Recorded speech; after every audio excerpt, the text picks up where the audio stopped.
ஊரில் மாணிக்கம் என்ற திறமையான தச்சன் இருந்தார். அந்த ஊர் ஜமீன்தார் தனது நிலவரையில் ஒரு ரகசிய அறையை அமைப்பதற்காக மாணிக்கத்தை அழைத்தார். அந்த அறையின் கதவு சுவரோடு சுவராக தெரியாதபடி மிகச் சரியாக பொருந்த வேண்டும் என்பது ஜமீன்தாரின் கட்டளை. மாணிக்கம் மிகவும் கவனமாக வேலை செய்தார். ஆனால் கதவை செய்து முடித்த போது தற்செயலாக ஒரு சிறு தவறு நடந்துவிட்டது. கதவின் கீழ்ப்பகுதியில் ஒரு சிறிய மரத்துண்டு துருத்தி கொண்டு நின்றது. இதனால் கதவு சரியாக மூடாமல் ஒரு அங்குலம் வெளியே நீட்டிக் கொண்டிருந்தது.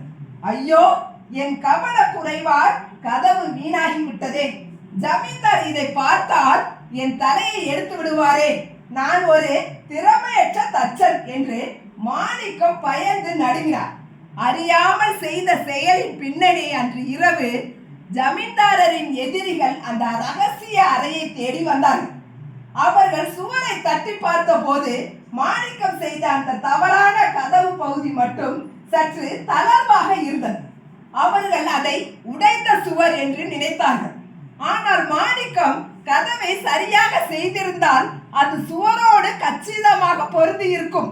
அப்படி பொருந்தி இருந்தால் அதன் பின்னால் ஏதோ இருக்கிறது என்பதை அவர்கள் எளிதாக கண்டுபிடித்திருப்பார்கள். அந்த ஒரு அங்குல பிழைதான் அந்த இடத்தை ஒரு சாதாரண உடைந்த சுவர் போல காட்டி கொடுத்தது. அதன் விளைவுதான் மறுநாள் ஜமீன்தார் வந்து பார்த்த போது எதிரிகள் ஏமாந்து திரும்பியதை அறிந்தார். மாணிக்கத்தின் அந்த சிறு பிழைதான் எதிரிகளின் கவனத்தை திசை திருப்பி ரகசிய அறையை காப்பாற்றியது என்பதை உணர்ந்தார். மாணிக்கத்தை தண்டிப்பதற்கு பதில் அவருக்கு பொற்காசுகளை பரிசாக வழங்கினார்.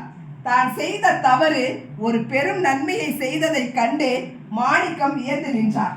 நாம் செய்யும் சில தவறுகள் அல்லது குறைகள் கூட சில சமயங்களில் நமக்கே தெரியாமல் நம்மை பெரிய ஆபத்துக்களிலிருந்து காக்கும் அரணாக மாறக்கூடும்.